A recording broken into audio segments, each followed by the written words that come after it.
Bom dia. Hoje é um dia de festa.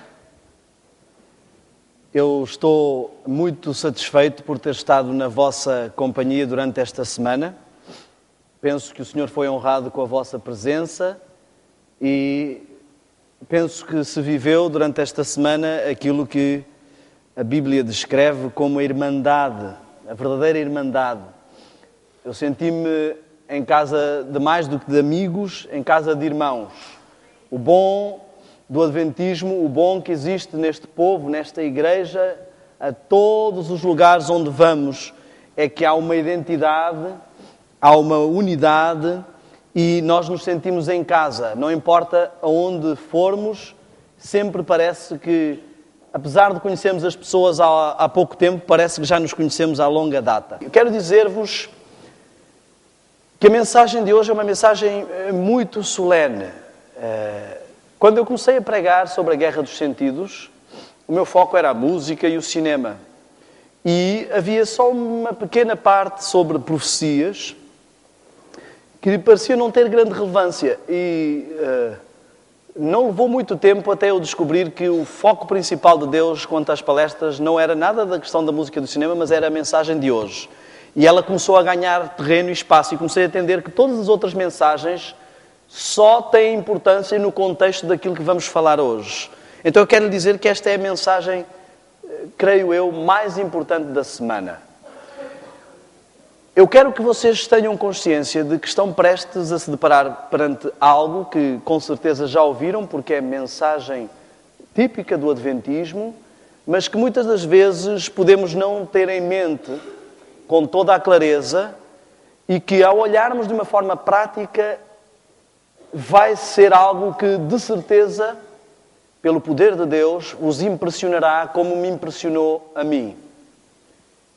Eu creio e digo que, tal como Noé pregou por 120 anos a dizer que vinha o dilúvio, que era preciso as pessoas aceitarem o plano de salvação imediato da altura, eu creio que a mensagem desta manhã é aquilo que Deus mais quer que o seu povo se lembre e pregue nos dias de hoje. Ela é vital. Sintam-se como se fossem os antediluvianos a ouvirem a mensagem emergente para a sua época. Eu quero também dizer que este hino que nós cantamos é, talvez para mim, o hino nacional pessoal. Eu fico sempre muito sensibilizado quando canto este hino e absorvo cada palavra desta letra, e ele tem toda uma colocação de arranjo, e eu gostaria de partilhar isso convosco, talvez que ele possa ser também o vosso hino tema. Há um dever que Deus nos confiou. Isso não é um dever apenas, é um privilégio muito grande.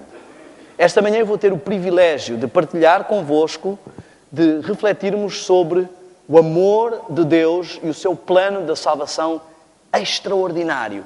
E eu quero que isso seja observado de forma prática. Quero convidar, ao iniciar esta mensagem, apesar de que foi feita a oração, e eu agradeço ao irmão por ter pedido a bênção do Espírito Santo sobre mim, mas quero convidar-vos, eu gostaria também de fazer uma oração pessoal para mim mesmo, para ministrar esta palavra. Mesmo como estão, eu vou-me ajoelhar aqui, aqueles que estão aqui também se o puderem fazer, mas nos vossos lugares podem curvar-se em reverência.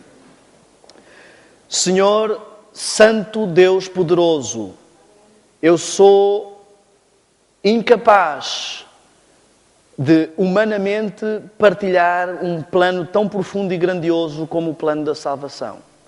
E eu quero, Senhor, pedir-te que tu me dês lucidez, poder para falar não apenas com eloquência, mas com clareza espiritual.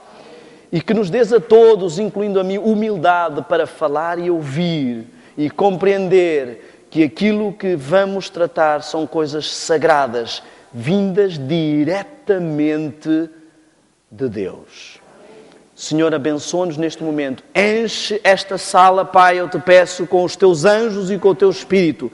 Eu sei que o inimigo invade muitas vezes as igrejas para perturbar, mas que o teu poder seja forte e poderoso neste lugar, impedindo a distração, impedindo a desconexão contigo, mantendo a reverência e a solenidade deste momento, em nome de Jesus. Amém.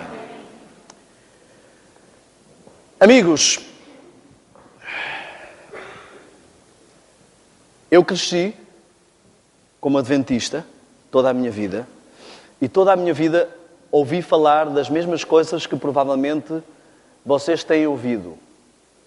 Mas durante grande parte da minha vida essas coisas não eram entendidas, não eram devidamente apreciadas e não eram práticas, ou de forma prática aplicadas à minha vida.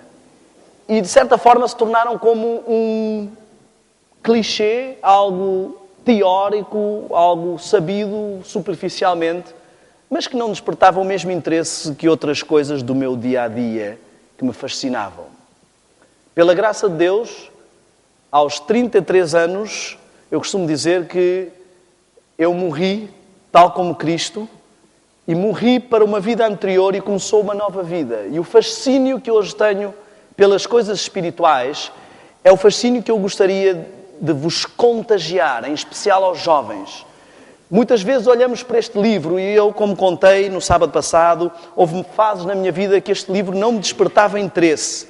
Mas hoje eu vejo as mesmas coisas, com um olhar tão fascinante, que eu vejo que é impossível que este livro tenha sido escrito ou idealizado por homens. Só pode ter saído de Deus. Só mesmo Deus. Uma das coisas que mais me fascina em Deus é a capacidade de sincronizar fatores diferentes, vidas diferentes, momentos diferentes da história, desde as profecias paralelas, o paralelismo profético, uma mesma palavra que sai da boca de Deus pode ter vários cumprimentos em vários momentos da história com uma precisão incrível. Isso é fantástico. Vemos isso em Mateus 24, quando ele responde aos discípulos para a situação deles e para o povo de Israel e ao mesmo tempo respondendo para toda a história do povo cristão com uma precisão incrível. Amém? Isto é extraordinário. Temos um Deus fantástico.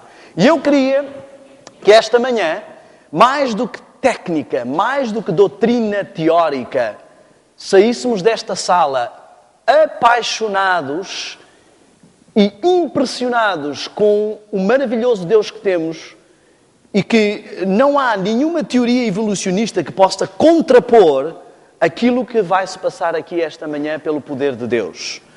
Eu queria que entendêssemos o seguinte. Falámos esta manhã, esta semana, sobre a guerra dos sentidos, as avenidas da alma, aquilo que ataca e aborda o indivíduo. Eu vou virar um pouquinho mais o quadro, só para aqueles que estão aqui. Não sei se vale a pena, vocês é que sabem. Como queiram. Eu vou tentar que todos vejam, conseguem ver?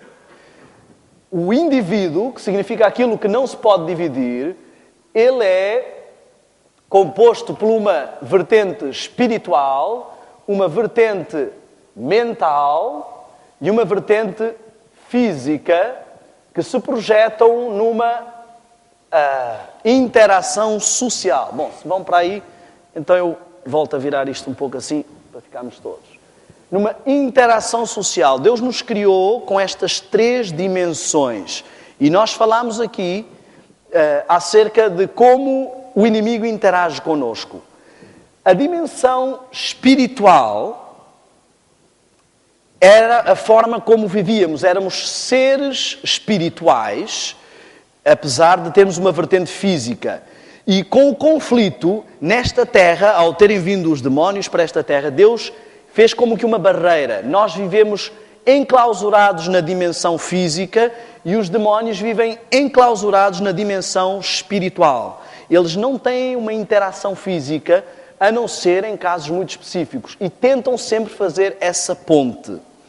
Mas o que eu queria que nós entendêssemos é que a forma como eles nos abordam, visto que são 2 dimensões diferentes, eles sabem que podem interagir connosco através da dimensão física. E é aqui que estão os sentidos, que estão as avenidas. São as únicas portas de acesso à nossa mente e à nossa dimensão espiritual. E são onde eles investem grande parte do seu tempo, do seu empenho para invadir. Eles sabem que se nos trouxerem para as paixões baixas, para as coisas sensoriais, físicas da nossa realidade e não nos deixarem manter os olhos nas coisas espirituais, nas que são de cima, conseguirão a vitória. E nós falámos esta semana, aliás, falámos até ontem sobre isso, que o pecado segue um padrão, a tentação, o ataque do inimigo segue um padrão de 3 passos. Ele não começa por atacar logo a vertente espiritual, porque às vezes é mais complicado. Ele não tem tanto acesso à mente e ao espírito. Então ele ataca a vertente física e nós vimos esse padrão. Em Adão e Eva, vimos que Eva foi tentada fisicamente, depois passou-se a uma racionalização mental, de pôr em causa o que Deus disse, e depois passou-se a um problema espiritual, de querer ser igual a Deus. Vimos isso com Daniel e os seus amigos. Foram para Babilónia, chegaram, a primeira tentação foi física, resistiram, o diabo tentou a tentação, passo o pleonasmo, tentou passar para a tentação intelectual. A vaidade de que eram mais sábios que os outros e que Daniel conseguia interpretar sonhos. E depois vai então à tentação espiritual, a adoração da estátua. Vimos também isso com Jesus em Mateus 4, por exemplo, se lermos, que nos mostra claramente que Jesus foi primeiro tentado fisicamente, a transformar as pedras em pão, depois, intelectualmente, à presunção, a achar que, porque era o Filho de Deus, podia pôr Deus em xeque e depois espiritualmente a ajoelhar-se perante o Senhor. Falso. Este é o padrão que ele segue também connosco. Sabem porquê? porque a história se repete e costuma-se dizer que a equipa que ganha não se muda.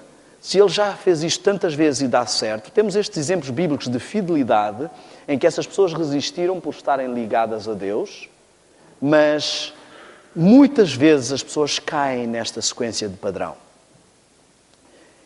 E Deus, preocupado com os seus seres humanos,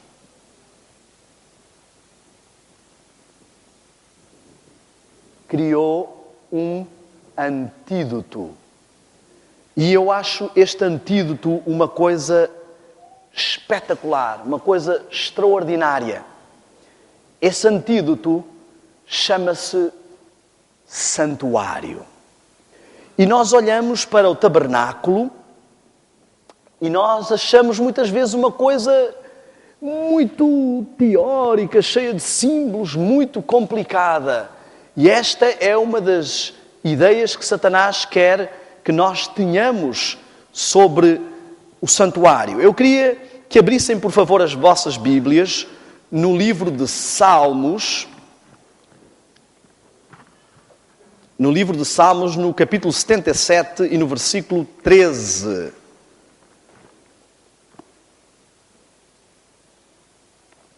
Salmos 77, 13. Diz assim: os teus caminhos, ó Deus, são santos, diz a minha versão. Outras versões dizem: o teu caminho, ó Deus, está no santuário. Nós somos convidados a andar nos caminhos do Senhor. E em Hebreus 9, 24, eu vou fazer como na semana passada, vou citar muitos textos e não vou lê-los todos por causa do tempo. Mas em Hebreus 9, 24, nós vemos que Deus nos diz que Cristo, não, através de Paulo, não entrou num santuário feito por homens, mas num santuário no céu, do qual este é a figura. Então, nós estamos aqui a olhar para as coisas espirituais quando olhamos para o santuário. E também Paulo nos diz em Hebreus que este é o caminho. E a Bíblia nos mostra em várias situações que o caminho para chegar a Deus é este. Nós vemos que o santuário é composto por 3 partes. O pátio, o santo e o santíssimo. E eu queria que olhássemos para o santuário, para o tabernáculo, de uma forma fascinante e não de uma forma teórica, mas de uma forma prática. Aqui está o segredo de compreender como chegar a Deus, como chegar à salvação, como ser redimido. Reparem, se nós começarmos a analisar, nós começamos a entender que a Bíblia nos diz que Cristo é o centro da mensagem, é o centro da Bíblia, é o centro de tudo. E o santuário, no fundo, ele é um reflexo de Cristo. Querem ver? Temos a porta. Quem é a porta? Jesus. João 10, 9 nos diz que ele é a porta e se alguém entrar por ele, salvar-se-á. Temos depois o Cordeiro. Quem é o Cordeiro de Deus que tira o pecado do mundo? Vemos que João Batista se referiu assim a Jesus. Em João 1, 29 vemos isso. Eis o Cordeiro de Deus que tira o pecado do mundo. Temos a água. E nós vemos que Jesus nos diz que nos dará a água da vida. Dele provém, da rocha provém a água. Apocalipse 21, 6, nós vemos essa situação. Temos depois, no lugar santo, a mesa com o pão. Quem é o pão da vida? Jesus. João 6,35 ou 6,48 nos diz que Jesus, ele diz, eu sou o pão da vida. Logo a referência do eu sou nos remete para Deus, visto que é uma afirmação que Jesus utilizou várias vezes. Ao dizer eu sou, ele não está apenas a pronunciar um verbo, mas ele remete à situação de que Deus é o nosso pão da vida, Deus é a nossa porta. Através de Jesus, ele se coloca nessa situação. Depois temos O altar que representa o quê? O que é que representa este altar? As orações dos santos. E em nome de quem é que nós pedimos? Em nome de Jesus.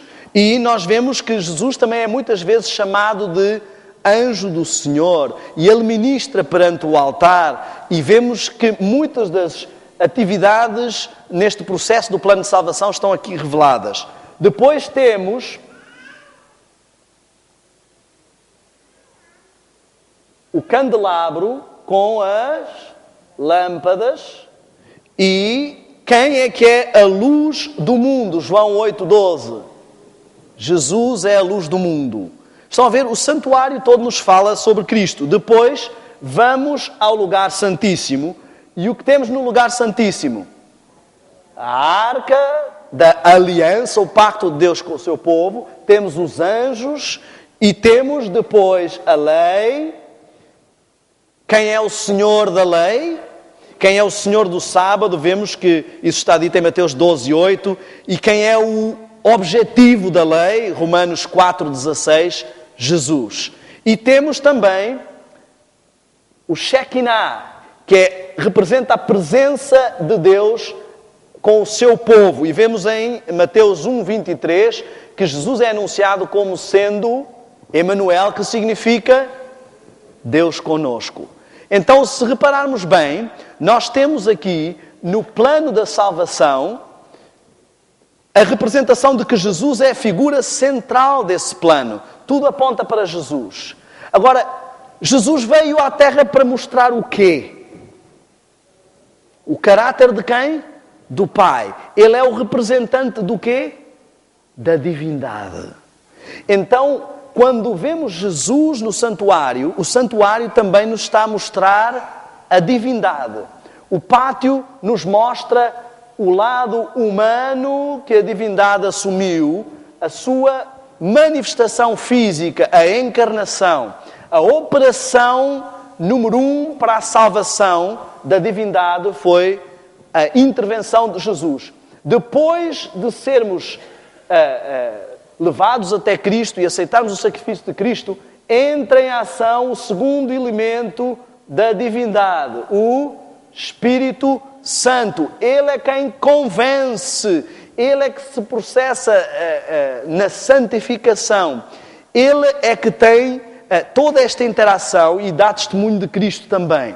E isso nos vai remeter então ao Pai. Então o santuário está a mostrar-nos como toda a divindade se envolveu na nossa salvação.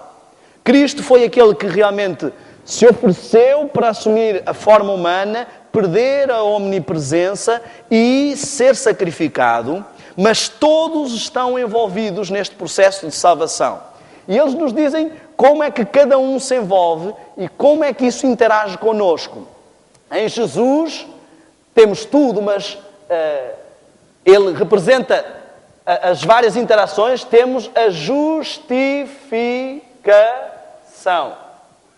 O Espírito Santo opera em nós. Ok, obrigado. Por isso Deus deu uma adjutora que estará ao nosso lado para tudo. O Espírito Santo opera em nós a santificação. E com a glorificação seremos remetidos novamente a poder estar com Deus. Estão a ver como é simples? Deus fez isto tão simples para que qualquer criança entendesse. E Ele pôs na Bíblia uma lição tão clara que repetem várias histórias da Bíblia, repetem várias vezes o plano da salvação. Eu acredito que isto é uma das maiores provas de que Deus existe. E vocês vão ver aqui, reparem, ao mesmo tempo temos então aqui o lado físico, o lado mental e o lado espiritual. Estão a ver? A santificação dá-se pela renovação da mente. A justificação é a aceitação física do sacrifício de Jesus, não é? O sacrifício físico. E a santificação nos remete para o lado espiritual. Poderia isto sair da mente de um homem? Impossível. Eu digo-vos, Deus, com a sua presciência, Ele olhou para a história da humanidade, analisou cada vida e tem plena consciência de cada vida e literalmente foi costurando, escolhendo descendência após descendência qual seria a descendência do Messias. Até o número de gerações bate certo, 14, 14, 14.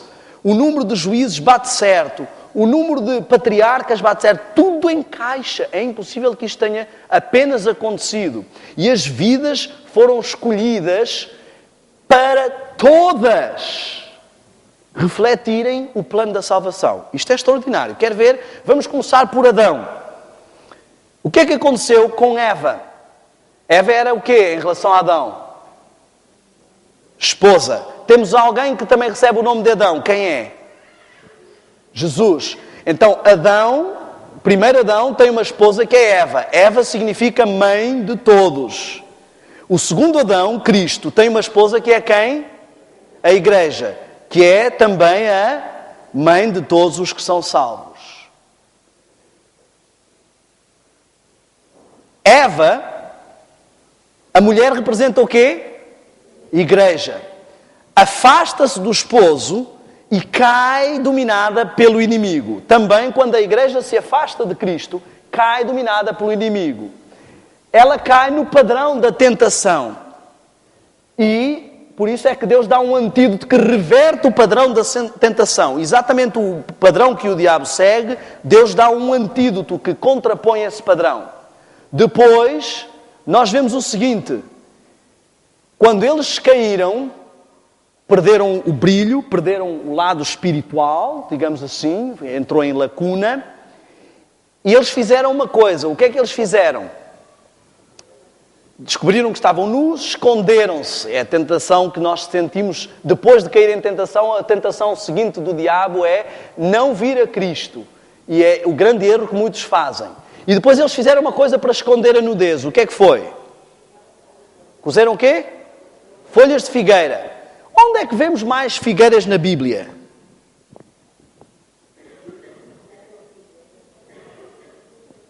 Jesus amaldiçoou a figueira. Porquê?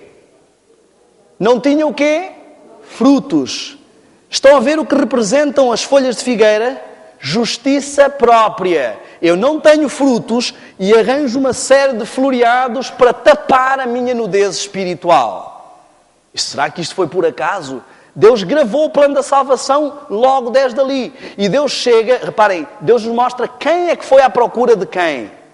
Ele nos diz que quando tentas a justiça própria, mesmo assim sou eu que vou alcançar-te. E Jesus é que veio à procura deles. Onde é que vocês estão? E a pergunta permanece ainda hoje. Onde é que tu estás?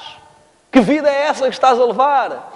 Porquê é que estás com vergonha de mim? Se sou eu que estou a vir atrás de ti. Eu é que estou a demonstrar interesse. Eu é que te vinha visitar todos os dias. Estás a fugir do quê? Devias ter fugido do diabo. Mas do diabo não foges. Cais na tentação dele. E quando eu te venho buscar, foges de mim?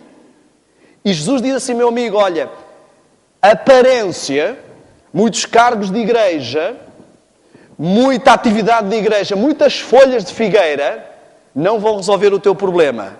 Vamos tirar, porque, sabem, eles cozeram para si o quê? Diz lá a Bíblia, cozeram para si aventais. O que é que acontece com o avental quando a gente se vira? Gato escondido com o rabo de fora. Estão a ver? Deus está a dizer assim, olha, essas folhas de figueira não vão resolver o problema. Vai sempre deixar uma brecha. As pessoas vão ver que não há justiça. Só há uma coisa que resolve o problema. O que é? O cordeiro.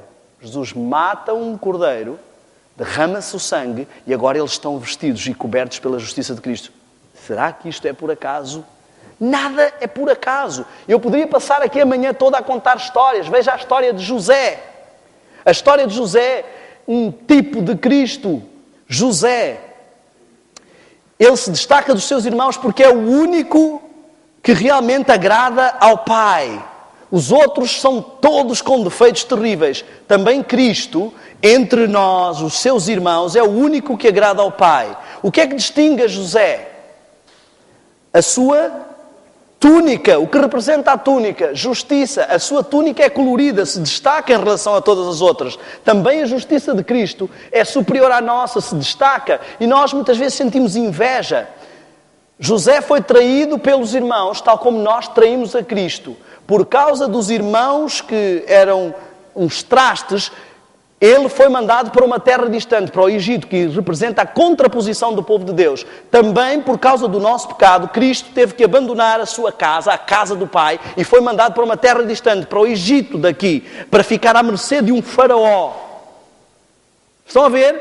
Para a traição de Cristo, foi levada a mensagem ao Pai de que José tinha morrido. E como é que mancharam as suas vestes de justiça? Com sangue de quê? Cordeiro. O que é que manchou a veste de justiça de Cristo, senão o sangue que foi derramado por nossa causa? José foi vendido por moedas de prata. Jesus foi vendido por moedas de prata. Será que é por acaso? Impossível. Raabe nos mostra claramente que uma mulher prostituta foi resgatada. Porque uma mulher representa uma igreja e nós vemos que ali Cristo, em Oséias, foi buscar a sua igreja, mesmo sendo prostituta. Em Ezequiel 16 diz que foi buscar e lhe deu como que um casamento, pôs a aba do seu manto. E vemos que Raabe vai agora tentar salvar a sua família, tal como nós temos o dever de ir buscar os nossos irmãos. E diz assim: todos que estiverem debaixo da tua alçada, apesar de que tu eras prostituta, todos que estiverem debaixo da tua alçada, sob uma fita vermelha que representa o sangue do Cordeiro, serão salvos. Tal como todos os que conseguimos trazer da nossa família para congregarem, para estarem debaixo do sacrifício de Cristo, com a Igreja de Cristo, por muito que a nossa vida passada tenha sido terrível, serão salvos.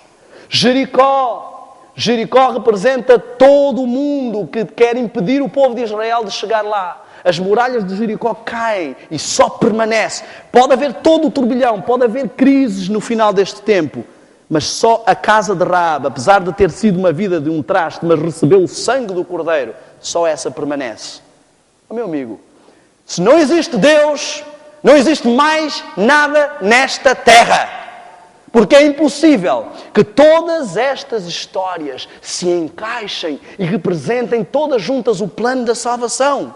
Deus quer que você entenda de uma vez por todas que Ele fez tudo o que era possível para salvá-lo. Tudo. E para você gravar esta história, Ele representou com símbolos simples. Ele repete várias vezes. Jacó, olhem só, vamos encontrar algo extraordinário. A história da salvação se divide em dois tempos, duas fases. Eu talvez vá apagar aqui, penso que já interiorizamos esta parte para escrever em cima, para ser mais visível a todos.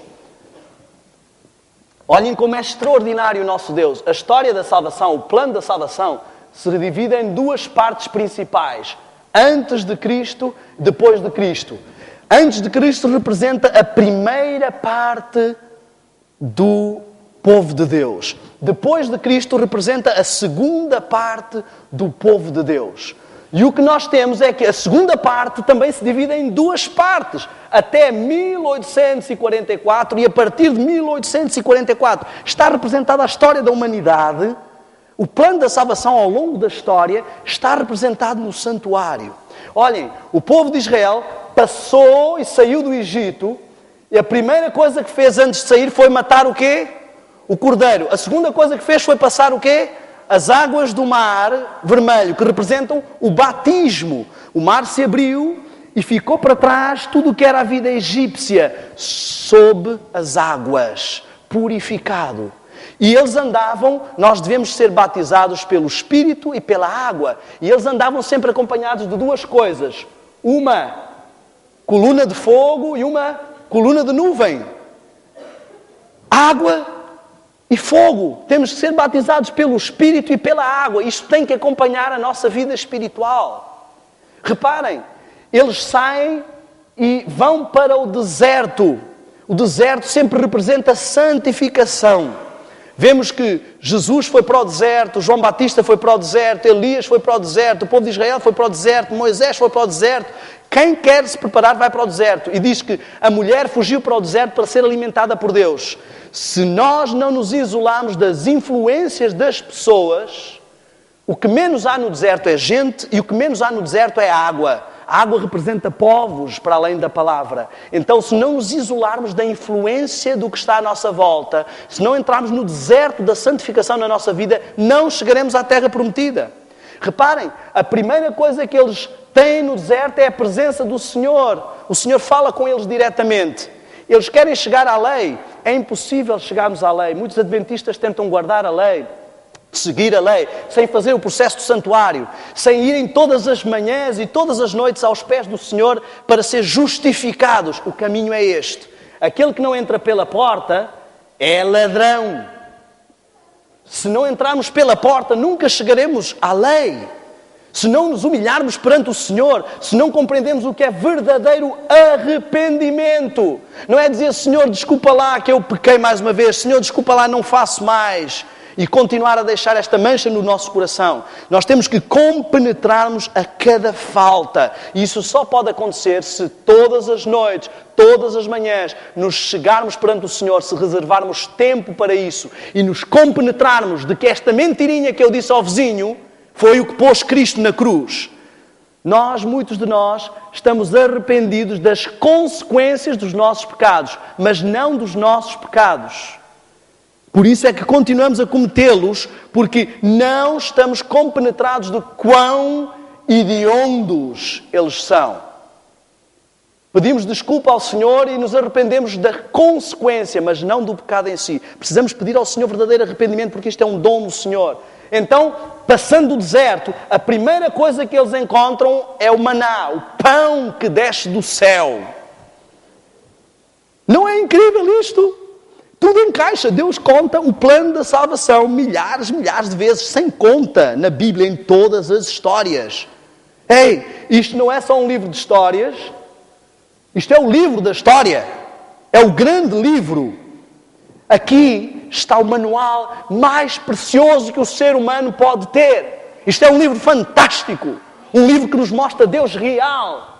Quando se diz que é a palavra, não é só palavras de Deus. É a palavra. É o seu próprio Pai Celeste a dialogar contigo. Ok. Então nós vemos a primeira fase, o povo de Israel. A segunda fase, a igreja. A igreja tem 7 fases. Ok? Até chegar... Perdão, eu não devia ter representado assim, porque esta última fase seria aqui. Então temos 1, 2, 3, 4, 5, 6, 7. 7 fases. Eu estou a representar esta maior porque já vamos entrar ali.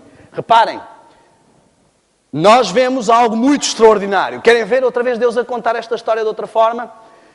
Quem era o povo escolhido na primeira fase? Quem? Israel. Quem é o povo escolhido na segunda fase?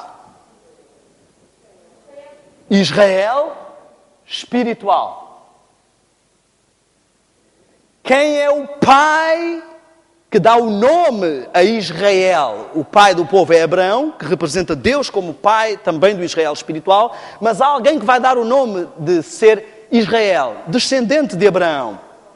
Jacó. Jacó passou de enganador a Israel, pai do povo de Deus. Jesus é o pai do Israel espiritual. Passa de pai de Israel espiritual a enganador, porque leva o nosso pecado em cima. Estão a ver? Assume o engano. Reparem, Jacó queria uma esposa. Quem era essa esposa que ele queria? Raquel. O que significa Raquel? Cordeirinha. Ovelha. Esposa do cordeiro. Estão a ver? Ele queria uma ovelha. Ele ama esta ovelha e busca esta ovelha. Também Jesus quer a sua ovelha. Vejam a história de Davi. Como... o Evangelho é extraordinário. Vejam a história de Davi, como foi repreendido Davi, porque ele tinha muitas ovelhas e foi buscar a ovelhinha daquele que só tinha uma ovelha. Estão a ver? Quantos anos trabalhou Jacó, Israel, físico, pela sua ovelha? 7 anos pela primeira vez. 1, 2, 3, 4, 5, 6, 7. Ao fim desses 7 anos, ele obteve a ovelha que queria? Não. E Labão, o enganador, que foi quem impediu que ele tivesse a ovelha que queria, e que foi quem também impediu que o povo de Israel fosse a ovelha que o Senhor queria, diz-lhe assim: ok, cumpre a semana desta e te darei a outra que realmente queres, por mais 7 anos que trabalhares para mim. Jesus trabalhou 7 anos para ter a sua ovelha, não a conseguiu. Cumpriu a semana profética e recebeu a igreja por mais 7 anos que trabalhou por ela. Ao fim de 14 anos, Jacó conseguiu a ovelhinha que queria. Ao fim de 14 períodos de trabalho, será que Jesus vai ter uma ovelhinha? A sua esposa amada. Este é um convite direto para cada um de nós. Este é um convite direto. Reparem, Jesus representou isto em várias histórias. Jesus vinha um dia a passar com os discípulos e com a multidão, e há uma mulher que tem um problema, que se esgueira pelo meio da multidão para fazer algo. Qual era o problema dessa mulher? Fluxo de sangue. Derramava-se continuamente o sangue. Há quantos anos ela tinha fluxo de sangue? 12. O que representa 12 biblicamente? Apóstolos, discípulos, liderança. Ela era o quê? Uma mulher. O que representa uma mulher? Igreja. A liderança da igreja era com base no contínuo derramamento de sangue. Mas quando ela alcança a orla da justiça de Cristo, cessa o contínuo, cessa o sistema de sacrifícios. E Jesus sai dali e vai ressuscitar o quê? Uma jovem mulher que tinha 12 anos, uma nova liderança, uma nova igreja. Ele cessou a igreja com base no contínuo e agora começa uma nova igreja. E como é que as pessoas dizem, onde está Deus? Leia a Bíblia, estuda a Bíblia, pesquisa a Bíblia, aprenda as maravilhas da Bíblia. Deus está ali. E diz que ficarão sem desculpas, porque claramente se vêem.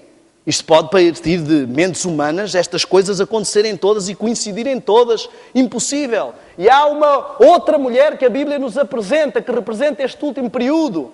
Havia uma mulher que tinha 10 pedras, 10 moedas de valor, 10 dracmas.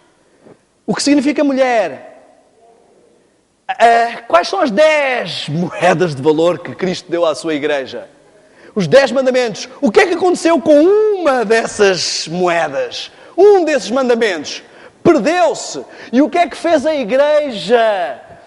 O povo do adventismo varreu, pesquisou diligentemente a palavra até encontrar aquilo que nos identifica como a mulher do momento. A dracma perdida. Ela não disse assim, está bem, tenho 9 dracmas, o que importa é só uma. Ela disse, não, esta dracma, sem esta dracma, as 10 não estão completas. Vai e busca diligentemente até encontrar. E quando ela encontra, ela faz o quê? Vai dizer às amigas, às outras igrejas. Há um dever que Deus nos confiou. É dizer que encontramos a dracma, que varremos diligentemente, que buscamos e que o Senhor nos deu a graça de encontrar essa dracma perdida. Temos que dizer a todas as mulheres. Todas as outras igrejas precisam ouvir esta mensagem característica que está intimamente ligada à mensagem dos 3 anjos. Depois vemos algo muito interessante. Pedro pergunta assim a Cristo, Senhor, até quando perdoaremos? E ele, todo benemérito, porque os judeus diziam que 3 já era ser bem bonzinho, diz assim, até 7? Achar que Jesus ia dizer assim, Pedro, que exagerado, tu és muito bonzinho. Até 7? E Jesus diz, não, até 70 vezes 7, que dá 490. O que significa 7? O que significa 70? Jesus me enviou 70 apóstolos, apostolado. 490 anos que Deus deu de tolerância ao povo de Israel para ter um apostolado perfeito. Até aí vai a misericórdia e a tolerância do Senhor. Chegou, não cumpriram esta missão, tira a missão e passamos para o povo seguinte. Mais 7 anos.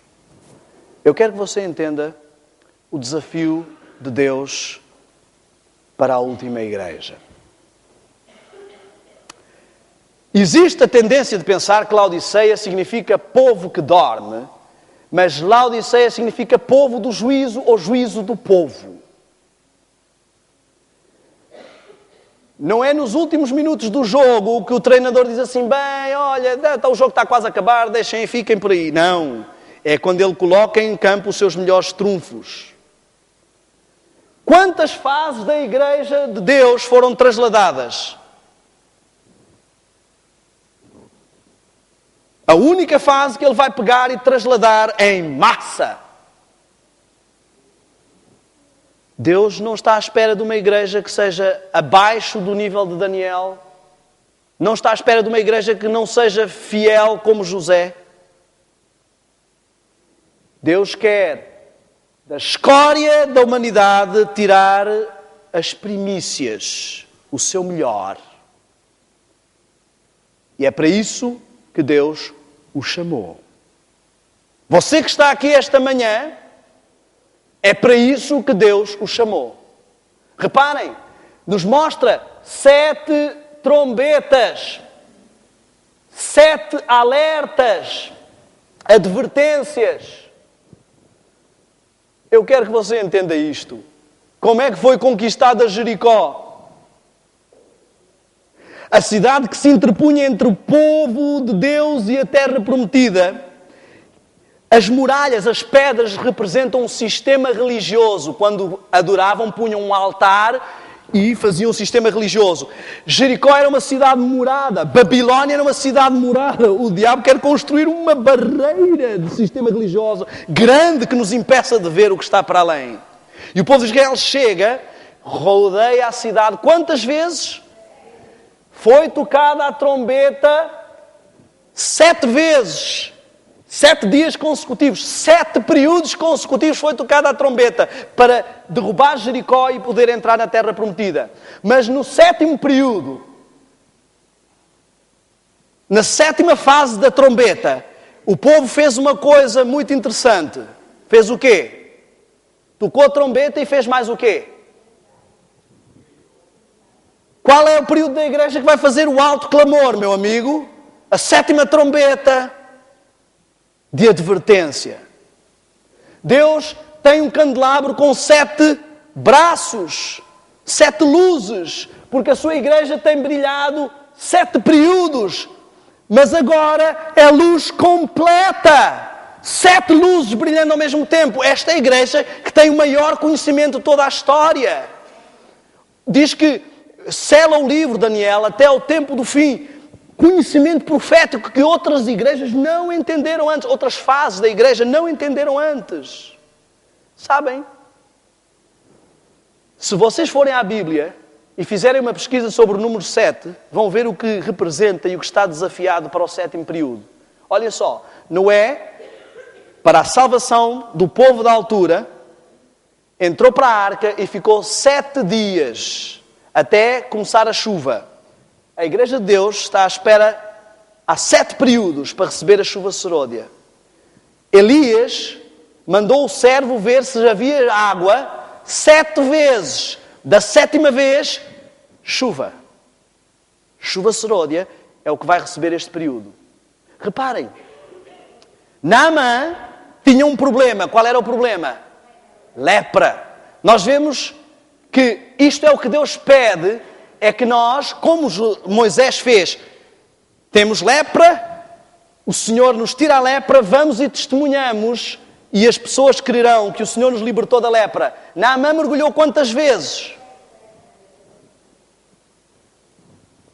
Deus tentou uma igreja pura, tentou uma igreja pura, tentou uma igreja pura, tentou uma igreja pura, tentou uma igreja pura, tentou uma igreja pura. Trabalhou a pureza da sua igreja. Foi todo um processo para chegar a ter uma igreja que seja liberta do poder. As portas do inferno não prevalecerão contra ela. Amigos, vocês foram chamados para ser a cabeça e não a cauda. Por que é que insistimos em ser a cauda? Por que é que Deus nos dá uma mensagem de saúde e nós insistimos em ter vergonha, não acreditar nela e deixar que até os espíritas, os hinduístas, os shintoístas e todas as outras religiões acreditem no vegetarianismo, acreditem na mensagem de saúde e nós, renitentes? Por que é que queremos ser a cauda?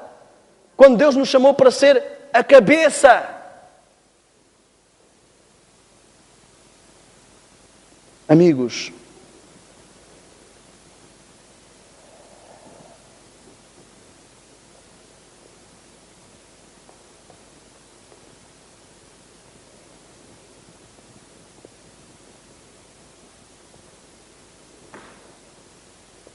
Deus já nos disse de 1001 formas o que Ele espera de nós. Já nos mostrou de 1001 formas tudo o que Ele já fez por nós.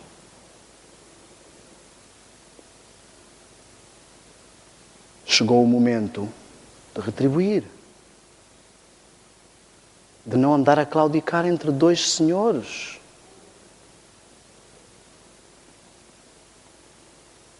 Vocês sabem o que é o privilégio de ser chamado por Deus, escolhido? Vocês sabem o que é o privilégio de ostentar o nome de Adventista? Olhem para o privilégio que o povo de Israel teve de conquistar todas as nações à volta, de ter um poderio, de ser um povo que nem dominava as armas, nem dominava os metais, e de ser introduzido na terra mais cobiçada da região. Como adventistas, o nosso privilégio ainda é bem maior. Eu queria que entendêssemos esta manhã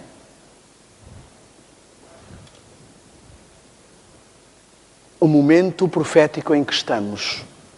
Eu não sei se vamos conseguir ver o momento profético em que estamos. E eu queria que entendêssemos algo muito sério. Que Deus quer dizer à sua igreja. Eu queria que entendêssemos que Deus nos apresentou um plano. Parece complicado quando olhamos para as 2300 tardes e manhãs. Ele disse, até 2300 tardes e manhãs e o santuário será purificado. Até 2300 tardes e manhãs e eu começo o último período da igreja. A igreja que vai apresentar-se perante o Senhor pura. Aceite. Cordeira. Simples, não é tão complicado assim. Reparem, trabalhou, cumpriu a semana, trabalhou mais 7 períodos e agora começa o 7º período e vai ter a sua esposa. Eu queria que entendêssemos algumas coisas. Muitos de nós sabemos que esta igreja começou em 1844. Sabemos que temos a verdade. Eu lembro-me quando era criança que o meu pai ia às vezes com encontros com testemunhas de Jeová e Mormons, e eu lembro-me nitidamente de às vezes sair e dizer, pai, hoje nós ganhamos, hoje demos-lhes a valer. Eu não compreendia que o que estava ali em casa eram vidas. Se aquelas vidas perderam uma batalha com a verdade, elas perderam a sua vida eterna.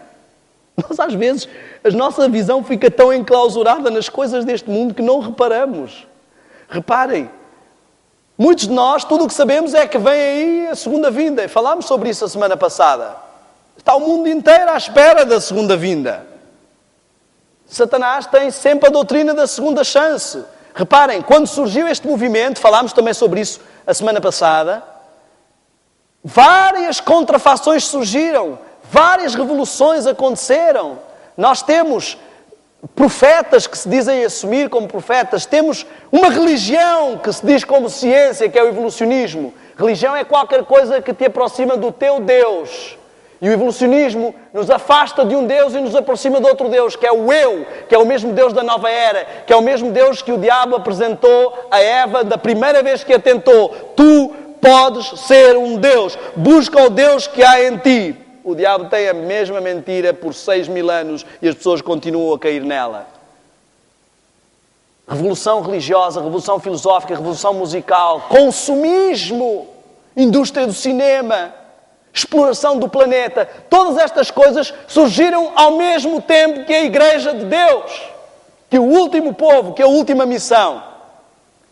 O início do tempo do fim. Amigos,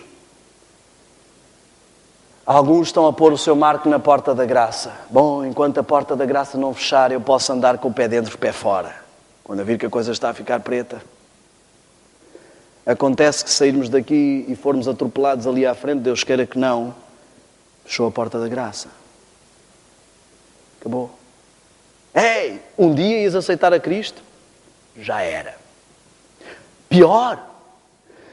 Se eu ouvir muitos sermões sobre reavivamento, muitos apelos do Senhor, muitas mensagens para reformar a minha vida e não as ouvir e começar a habituar-me a isso e a amolecer e elas já não tocarem o coração, fechou a porta da graça. Eu creio que se cada um aqui analisar, muitos vão ver, acredito que muitos aqui estarão prestes a chegar a essa situação, em que já vêm para a igreja e a igreja não diz nada. É o melhor lugar para dormir. Vem à igreja porque tem amigos. Vem à igreja porque os pais vinham. Porque é uma rotina. Porque o Senhor não se agrada se eu não aparecer. Porque aquela é a igreja do Senhor. Para manter alguma política com Cristo. Para nós não azedarmos as relações. Porque eu quero ir para o céu. Muitos que já não são tocados pelo Evangelho. O Evangelho que uma vez conheceram e despertou o primeiro amor, talvez estejam prestes a fechar a porta da graça. Porque o problema que fecha a porta da graça na consciência e no pecado contra o Espírito Santo é ouvir que Jesus está a bater à porta e fingir que não ouvi porque a música estava muito alta ou o filme estava muito forte. Nem sabemos quando fechará a porta da graça, só sabemos que alguns entre o decreto dominical e o decreto de morte, irá fechar. Nem o diabo saberá, nem o povo de Deus saberá. E nós, mesmo muito atentos, podemos não nos aperceber que a porta da graça está a fechar no nosso coração. Muitos adventistas põem como marco o decreto dominical. Opa, eu estou aqui numa vida dupla, mas quando sair o decreto dominical, há uns que não gostam de falar. Há uns que não gostam de falar sobre isso, que isso é alarmismo e tudo mais. Há outros que só põem nisso o foco. Muitas pessoas perguntam-me, em muitos lugares onde eu prego no mundo, irmão, o que é que acha? Acha que o decreto dominical está quase a sair ou acha que ele não está... E as pessoas parecem que têm medo do decreto dominical. O decreto dominical é a grande oportunidade que vamos ter de ter os olhos do mundo todos voltados para nós e testemunhar perante as câmaras, nos tribunais, a ser transmitidos ao vivo e dizer assim, olha... Mesmo com a cabeça a prémio, eu ainda prefiro amar e obedecer a Deus. Porquê é que temos medo disto? A grande oportunidade de dizer ao mundo que Deus é melhor mesmo que a morte. Mesmo que a morte seja ali o prémio. Como é que disseram os amigos de Daniel, fica sabendo ao rei, que se Deus quiser nos salvar, salva. Se não quiser, ainda assim é melhor do que tu, Babilónia. Estão a ver? Grande oportunidade. Este não é um marco, meu amigo. Eu quero dizer-vos o seguinte. Olhem para a mulher de Ló. Diz a Bíblia, lembrai-vos da mulher de Ló. Nós vamos ali para Sodoma e Gomorra, Ló, mas quando a coisa ficar preta, a gente foge, porque sabemos profeticamente que há um dia que temos que ir para o campo. Que temos que abandonar tudo, sair das grandes cidades, sair do sistema. E chega esse dia, mas eles não se apercebem. E o anjo vem lá, por oração intercessória de Abraão, para os empurrar e para levá-los a sair. E ela começa a pensar, A casa, tantos anos para pagar a casa. O carro, paguei a última prestação do carro. A faculdade dos miúdos, quase que iam tirar o doutorado. E agora tenho que deixar tudo para trás. Fugir para onde? Para as montanhas. Alguns adventistas sonham com o dia em que vão fugir para as montanhas, mas o seu coração está impregnado das coisas deste mundo. E quando tiverem que fugir, não terão força como a mulher de Ló para deixar de olhar para trás. Ei! Hello! Como é que eu vou ter força para obedecer a Deus com a cabeça a prémio quando hoje eu não tenho nem vontade de estar com Ele? Não, espera. Esqueci-me de um detalhe. O grande engano de Satanás, a segunda chance que os adventistas muitas vezes ficam a olhar para ela. A chuva seródia. Não, eu agora a minha vida está uma miséria. Eu não ligo nada para as coisas espirituais. Mas quando vier a chuva seródia, plim! Eu vou ficar super forte, eu vou enfrentar e fazer o alto clamor, eu vou enfrentar o decreto dominical, vai ser fantástico. Que Deus tão justo. Vocês não o escolhem servir ao Senhor e Ele chega e faz plim. Ei, deixa-me fazer uma pergunta. Porquê é que Ele não faz plim com o mundo todo? Coitados, os outros vão arder porquê? Somos melhores? Porquê é que Jesus, quando chegar na vida, é assim, ok, ninguém quis me obedecer, todos quiseram fazer outro caminho, os adventistas, vamos começar por eles, também quiseram fazer outras coisas, mas vamos aqui, plim, vamos para o céu, vamos embora todos. Se Deus vai fazer plim com a chuva seródia, porquê é que Ele não faz plim hoje? É tão difícil a vida cristã, deixar tanta coisa, um plim resolveria tudo. Senhor, eu quero um plim. Não é forçar a vontade, é respeitar a minha vontade, a minha escolha. Eu quero um plim. Deus não trabalha assim. Deus trabalha interativamente. E aqui está um grande engano. Eu quero que entendam uma coisa. Ouçam bem o que eu vou dizer, mesmo que esqueçam tudo o que eu falei esta manhã.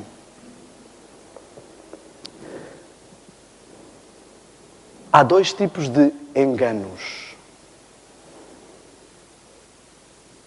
Dois extremos. Os que pensam que tudo é obtido sem esforço e os que pensam que com esforço obtêm tudo. Esquerda e a direita. Vá lá ler o que diz de os teus ouvidos ouvirão uma voz por trás de ti dizendo este é o caminho do santuário. Não desvies nem para a esquerda, ficar só na justificação, só no amor, nem para a direita, ficar só na lei e na santificação. Segue o caminho. Ninguém é salvo pelo seu esforço, mas ninguém é salvo sem fazer esforço. Diz assim que a porta é estreita, o caminho é difícil. E diz lá que muitos se esforçam para entrar nela. Porque o esforço representa o quanto eu quero. Eu não me esforço para ser salvo, mas eu me esforço porque eu fui salvo. E eu estou muito grato. E eu desejo realmente ser assim. Eu olho para Cristo e fico tão fascinado com Cristo que o desejo de todo o meu coração ser como Ele, porque é fascinante.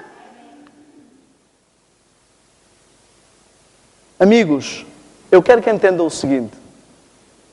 O último sinal antes da chuva seródia, do alto clamor que o povo de Deus vai ter, é um paralelo da abominação. Uma falsa chuva seródia. Um falso alto clamor. Satanás sempre trabalha com contrafação. Antes de chegar o verdadeiro Cristo, ele traz um falso Cristo. Antes de chegar a verdadeira igreja, ele traz contrafações e falsos movimentos pseudo-religiosos. Antes de chegar o verdadeiro reavivamento e reforma, ele traz um falso reavivamento e reforma. Antes de chegar o verdadeiro alto clamor, ele traz um falso alto clamor. Antes do povo de Deus começar a falar verdadeiramente línguas como no Pentecostes 1, a expulsar verdadeiramente demónios como no Pentecostes 1, e a ser essa igreja como no Pentecostes 1, ele vai fingir que já se estão a expulsar demónios. O que vemos hoje, meu amigo, já é o cumprimento da falsificação da chuva seródia. Até Portugal, que é um país que não liga muito a estas coisas de religiões evangélicas e pentecostalismo, está invadido pelo pentecostalismo. Na América do Sul, a cada dia surge uma nova igreja. As pessoas estão entusiasmadas. Há competição para ver quem expulsa mais demónios, quem fala mais línguas. Nos Estados Unidos existem megatemplos, 5.000, 7.000 pessoas reunidas. Meu amigo, abra o olho. O falso reavivamento já começou.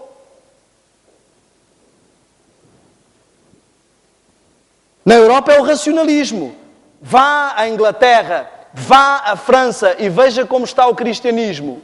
O cristianismo está sustentado na Europa pelos imigrantes. O racionalismo é a contrafação do reavivamento cristão. O emocionalismo é a contrafação da chuva seródia. Será que nós estamos a dormir assim tanto que não estamos a perceber? Olha só, ao aproximarmos do fim da história desta terra, Satanás se prepara para agir como agente, o regente do mundo cristão. Ele deseja abarcar o mundo inteiro numa confederação sob a roupagem do cristianismo. Deus tem filhos nas igrejas protestantes e nas igrejas católicas mais fiéis do que um grande número entre os adventistas. O Senhor quer que a mensagem seja proclamada para que os protestantes sejam advertidos e despertados. Deus tem filhos sinceros tanto entre os adventistas como nas igrejas caídas. E antes das pragas, do alto clamor, do terceiro anjo ser dado, Satanás levanta um excitamento nestes corpos para que pensem que Deus está com eles. Haverá entre o povo de Deus um reavivamento da primitiva santidade, diz o texto. O inimigo deseja encobrir este trabalho e antes que chegue o tempo para tal movimento, ele irá fazer parecer que uma bênção especial de Deus está a ser derramada e manifestar-se-á o que aparenta ser um grande interesse religioso. Ei, isso já está a acontecer. As igrejas cristãs, evangélicas e pentecostais estão a crescer desmesuradamente. A revolução espiritual já está a acontecer. A afirmação do racionalismo já está a acontecer. Amigos, profeticamente nós estamos exatamente aqui. Eu não estou a falar do futuro. Parem de olhar para as profecias como coisas do futuro. As profecias cumprem-se hoje, diante dos nossos olhos. Haverá fomes e pestes e terremotos? Ei! Estão a brincar comigo? Contem os terremotos do ano passado. Contem as fomes, os tsunamis e as pestes deste ano. O ano mal começou. Vejam os problemas de aquecimento global. Alarmismo. Amigo, se alguém tem a casa a arder, eu não vejo uma forma de chegar lá e dizer existe uma pequena conflagração na sua habitação. A pessoa, conflagração, sim, tranquilo. Eu tenho que dizer, ei, amigo, a casa está a arder, para ele sair a correr. Ele não precisa ser alarmista. Ele não precisa dizer, a casa está a arder, o que é que eu vou fazer? Não, consenso e segue. Uma coisa que eu apreciei ao ver as imagens do Japão é o civismo e a tranquilidade com que aquele povo foge de um tsunami. Ou de um terremoto. Sabem porquê? Eles estão habituados a terremotos. A casa está toda a tremer, os prédios a vergar e eles a segurarem os móveis tranquilamente. E nós, como povo de Deus, devíamos estar assim, disciplinados. A casa está toda a tremer, toda a gente preocupada com crise, em pânico, e nós estamos tranquilos. Crise, o meu pão e a minha água serão certos. Crise, isto que vemos hoje não é crise, meu amigo. A verdadeira crise está para chegar em breve. Quando o povo de todo o planeta estiver desesperado e castigado com pragas, estiver desesperado em busca da verdade e não consegue achar, estiver desesperado em busca de um verdadeiro arrependimento que não consegue mais sentir, quando muitos adventistas que não estudaram profundamente a Bíblia estiverem sem saber mais em quem é que acreditam, porque um diz uma coisa, outro diz outra, e todos são estudiosos, quando começar a confusão doutrinária, quando começarem os ventos de doutrina que estão a começar, aí é que vão ver o que é crise. Essa questão financeira não me preocupa minimamente, considerando com o que está aí para chegar. Alarmismo? Isto é alarmismo? Abra a sua Bíblia e diz lá, homens desmaiando de terror. Será que isso é alarmante? Um tempo de angústia como nunca houve. Será que isso é alarmante? Eu quero que entendamos o seguinte de uma forma bem simples, racional, lógica. Não há nenhum motivo para o povo de Deus ter medo do que se aproxima. Nenhum. Como não havia nenhum motivo para o povo de Deus em Israel temer os povos à sua volta. O Senhor é conosco. Agora temos que ver os sinais. Eu quero que entenda o seguinte. Preste, por favor, muita atenção a isto que eu vou dizer esta manhã. Por favor, saia do clichê, do estereótipo, da rotina de vir a este templo ao sábado de manhã, ouvir um sermão e ir para casa e continuar a sua vida normalmente. Caia na realidade. Faça um clique agora. Nós não estamos apenas aqui na igreja. Nós estamos no meio deste planeta que está assolado por todo o tipo de problemas. E nós estamos aqui como povo de Deus. Igreja do Senhor reunidos. E eu estou aqui porque o Senhor me enviou a esta igreja, como tem enviado a vários lugares. Não porque eu seja ninguém. Toda a gente conhece o meu passado. Eu não preciso estar a repetir. Eu não sou ninguém para estar a falar isto aqui. Mas uma coisa eu sei.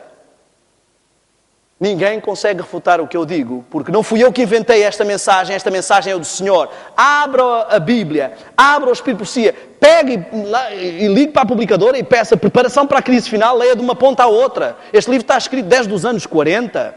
Esta igreja está iluminada por Deus há muitos anos, sabemos tudo. Precisamos é parar de brincar de cristãozinhos.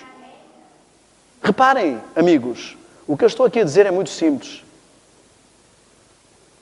Desculpem o meu tom um pouco acelerado. Eu estou com pressa porque a hora segue e estou também... Eu fico desesperado. Como é que as pessoas veem a onda a chegar e estão tão tranquilas? Estão tão ocupadas. Assim como foi nos dias de Noé. O dilúvio estava para chegar e toda a gente estava preocupada com a faculdade, com o trabalho, com a escola, com o carro, com a casa, com a crise, com o IRS... E não se aperceberam. Será que nós estamos a repetir a história?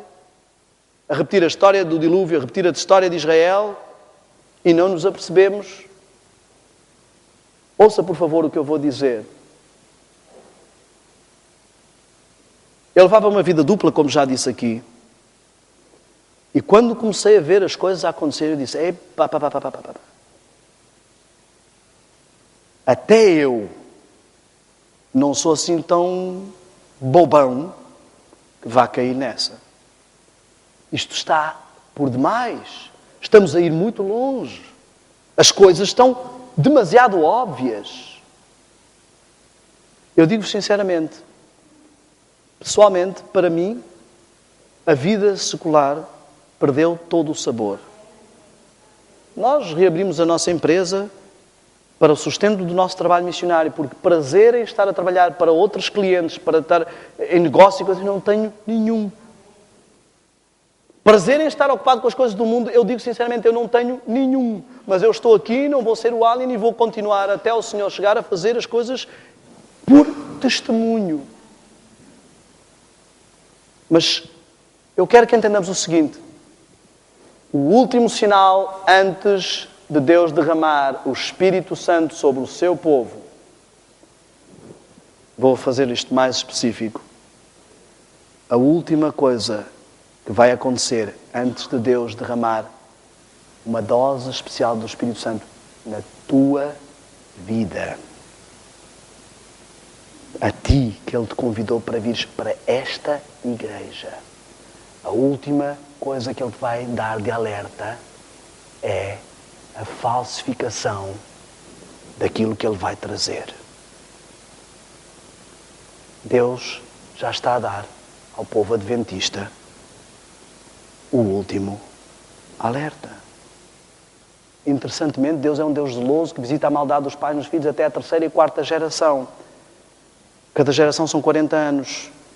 4 gerações são 160 anos. Deus já está no limite da tolerância conosco. É hora de agir. O último sinal que Ele te está a dar é: olha à tua volta, vê os sinais a cumprirem-se e vê a falsificação da chuva serôdia, a falsificação do autoclamor, o crescimento do falso cristianismo. Quem lê, entenda. Não caias no erro do povo de Israel que viu o sinal que Deus tinha dado e não saiu. Eu agora queria que fizéssemos uma pequena reflexão. Não, um dia eu vou tomar uma decisão pelo Senhor, mas hoje não, estou ocupado. Então, quando? Quando é que está na tua agenda tomares uma decisão séria de pôr a vida em ordem com Cristo? Quando? Tens um plano assim organizado? Vai ser daqui a 5 anos? Bom. Tens já muita informação. Provavelmente o Senhor te disse quando é que vais morrer. Podes fazer planos assim e protelar. Pensa nisto.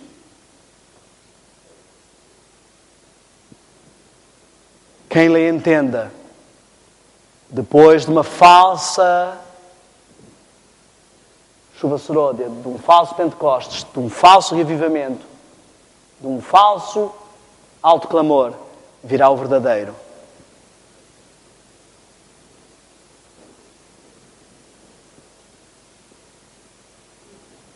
A Igreja de Deus tem feito vários alertas.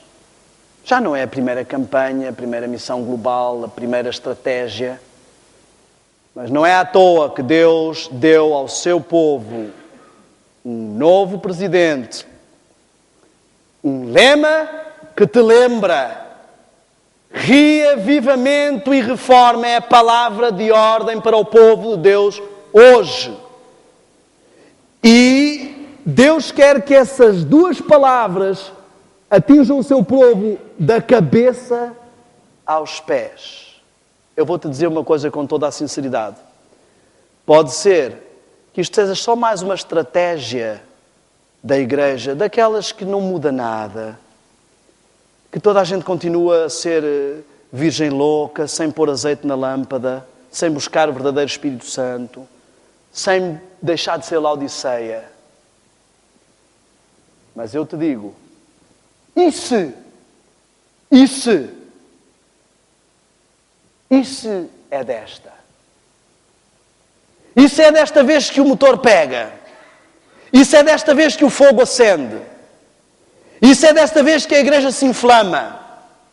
E se é desta vez que o povo se arrepende, é realmente reavivado e vive uma reforma?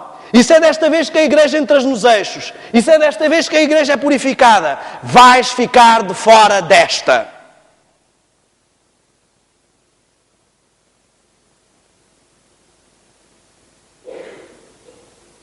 Pensa nisto. Que o Senhor te abençoe.